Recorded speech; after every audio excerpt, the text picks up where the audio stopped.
আসিফ নজরুলের বিরুদ্ধে সতর্ক করার পরেও এই সরকার কি ব্যবস্থা নিয়েছে তাদের পক্ষে?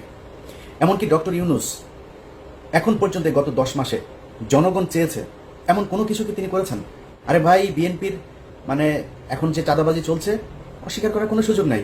বিএনপি যদি আমারে নিয়ে ওই যে 2 দিন আগে সালাউদ্দিন রয়ের যে প্রোডাক্ট, এই সালাউদ্দিন তার লোকজন দিয়ে 8-10টা লোক নিয়ে আমারে নিয়ে পিনাকি ভট্টাচার্যের নিয়ে তারা ঝাড়ু মিছিল, জুতা নিক্ষেপ এগুলো করেছে। এখন যে সরকারটা চলছে এই সরকারের ভিতরে নাই চাঁদাবাজি, নাই মানে করছে না, হচ্ছে না, হচ্ছে তো আপনি বিএনপির খালি দোষ দিয়ে লাভ কি? এখন বিএনপি চাঁদাবাজি করছে বা চাঁদাবাজি করবে এই জন্য বিএনপিরে চাই না আরেকটারে চাই? আমরা তো চাইছিলাম ভাই। আমার আজকের ভিডিওর সারমর্ম বুঝতে হলে আপনাকে অবশ্যই ভিডিওর শেষ পর্যন্ত দেখতে হবে। দেখার অনুরোধ থাকলো, যদি না দেখেন সেই ক্ষেত্রে আপনি এর অর্থাংশ বুঝবেন এবং বিভ্রান্ত হবেন।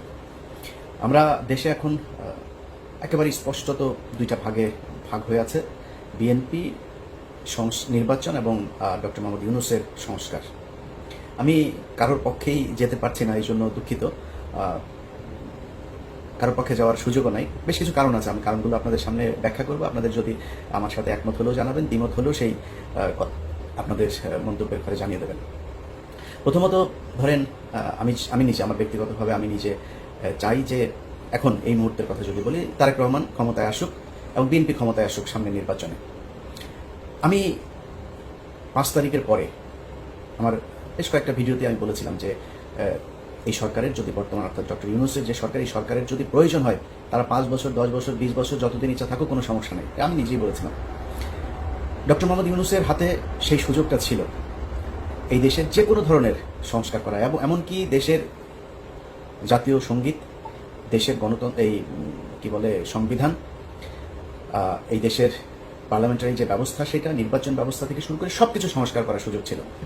এবং এটা মানুষ মেনেও নিতে এখনো অনেক মানুষ আছে যারা কিনা তাদেরকে সমর্থন করেন। কিছু কিছু জায়গায় আমিও সমর্থন করি, আমাদের অনেক সমালোচনাও আছে এই সরকারকে নিয়ে। এখন এই যে সুযোগটা বাংলাদেশের মানুষ তাদেরকে দিয়েছিল, তারা কতটা কাজে লাগিয়েছে দেখেন। 5 তারিখের পরে আপনাদের একদম খুব মানে বড় আকারের যে বিষয়গুলো নিয়ে খুব আলোচনা হয়েছে সেটা নিয়ে যদি বলি, ধরেন এই দেশের মানুষ ভারতের ব্যাপারে প্রচণ্ড রকমের সচেতন এখন, এবং তারা ভারতের যে কোনো ব্যাপারে তাদের জীবন দিতেও প্রস্তুত আছে। 5 তারিখের পর থেকে এই সরকারের বোঝা উচিত ছিল এই গত 15 বছর শেখ হাসিনা যা কিছু করেছে তার বিহাইন্ডে ছিল হচ্ছে ভারত। তারা আমাদের ট্রান্সশিপমেন্ট বাতিল করেছে, আমরা ট্রানজিট বাতিল করেছি।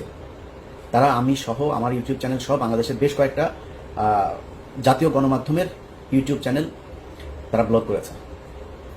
আমরা তাদের চ্যানেলগুলো এখন পর্যন্ত বন্ধ করতে পেরেছি। তারা বিভিন্ন সীমান্তে এসে তারপরে আমাদের উস্কানি দিচ্ছে। তারা সেনা মোতায়েন করেছে, বিমান বাহিনী মোতায়েন করেছে, রাফায়েল মোতায়েন করেছে। আমরা তার জন্য কতটুকু কি করতে পেরেছি? আমরা তাদের এখন পর্যন্ত ট্রানজিট বাতিল করতে পারি নাই। আমাদের বন্দর এখনো তারা ব্যবহার করছে, তাদের ট্রান্সশিপমেন্ট আমাদের দিচ্ছে না, কিন্তু আমরা তাদেরকে ঠিকই সেটা দিচ্ছি। আসলে কি আমরা তেমন কিছু করতে পেরেছি? ফারুকি, তারপর এই আসিফ নজরুল, এই দুইজনের ব্যাপারে আমরা শুরু থেকে বলে এসেছি। সারা বাংলাদেশের আমার মনে হয় 95% মানুষ সবাই চেয়েছে, সবশেষ ছাত্ররাও চেয়েছে। ছাত্ররা যখন আমার ব্যক্তিগতভাবে আমার সাথে ছাত্রদের একটা দূরত্ব তৈরি হয়েছিল, মাহফুজ বলেন, আসিফ বলেন, নাহিদ বলেন, হাসনাত, সার্জিস, সবার সাথে একটা দূরত্ব তৈরি হয়েছিল। সেই দূরত্বটা এখন নাই, কিন্তু সেই দূরত্ব কেন তৈরি হয়েছিল? এই আসিফ নজরুলকে কেন্দ্র করে। এই আসিফ নজরুল আসিফকে প্রথম আলোতে নিয়ে গিয়েছে, প্রথমা প্রকাশনাতে তার বই প্রকাশ করেছে।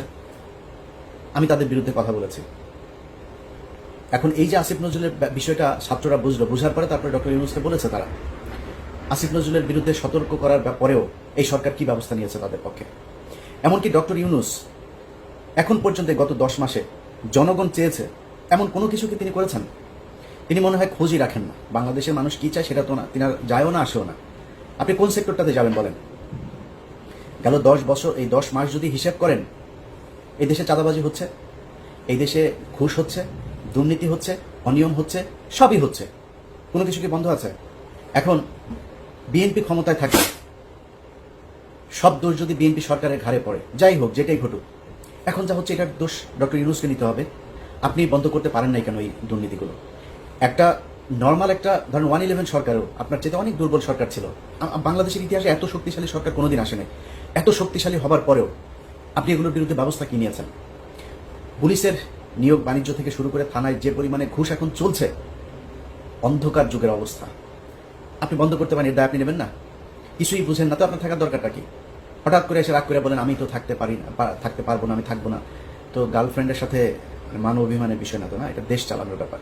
আপনি পারবেন না? এতগুলো স্টুডেন্ট মারা গেল, এতগুলো সাধারণ মানুষ মারা গেল, এই যারা আপনার সাথে এখন আছে এই স্টুডেন্টদের জীবন নিরাপত্তা ঝুঁকির মধ্যে ফেলে আপনি চলে যাবেন সবকিছু সব জায়গায় ব্যর্থ হয়ে? এটা তো হইতে পারে না। আপনাকে কঠোর হওয়া উচিত ছিল। এখন যাবেন আমি এখন মানে ঘাটটা সোজা করে তারপর দাঁড়াবেন, সেই সুযোগ আপনার হাতে নাই।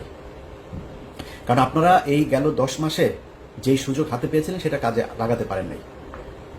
জাতীয় সঙ্গীত নিয়ে আমরা কথা বলেছি, মনে হয় গায়ে সুরসুরি লাগে ওনাদের। আরে ভাই, জাতীয় সঙ্গীত নিয়ে আপনি আমার সাথে তর্ক করবেন? আমাদের কথা বললে মনে হয় বিশাল বিজ্ঞ কিছু লোকজন আমাদের এটা নিয়ে সমালোচনা করলে তার গায়ে লাগে। ভাই, কি কারণে থাকবে জাতীয় সঙ্গীত আমার বলেন?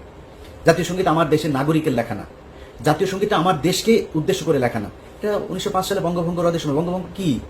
আমার পূর্ব বাংলা পশ্চিম বাংলা থেকে আমরা আলাদা হব, আমরা এখানে সব ওই অচ্যুত শ্রেণীর হিন্দুরা, গরিব মুসলমানরা, আমাদের আলাদা বিশ্ববিদ্যালয় হবে, স্কুল হবে, প্রতিষ্ঠান হবে, আমাদের জন্য আলাদা বাজেট থাকবে শিক্ষার জন্য, এগুলো হইতে দেওয়া যাবে না। এই জন্য কলকাতার দ্বিকেন্দ্রীকরণ হবে বাংলাদেশের ঢাকায়, এটা তারা হইতে দিতে চায় নাই।